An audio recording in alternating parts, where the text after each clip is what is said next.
Hai, halo pemirsa. Saat ini saya tepat berada di Radio Dalam, Jakarta Selatan. Saya tempat di Karim Kopi Aceh.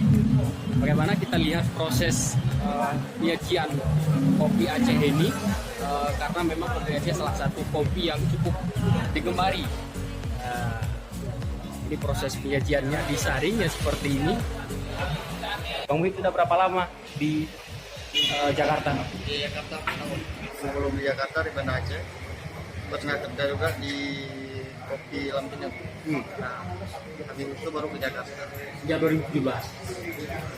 Enggak, bagaimana pasar di Jakarta nih, Pak? Alhamdulillah bagus. Cukup lah buat camilan tes.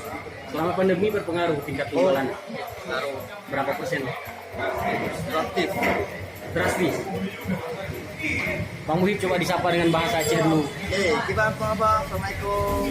Ini pengunjung sudah mulai ramai, berbagai macam kalangan, mulai dari para pejabat, masyarakat biasa, dan juga pemuda dan pemudi. Salam dari Radio Dalam.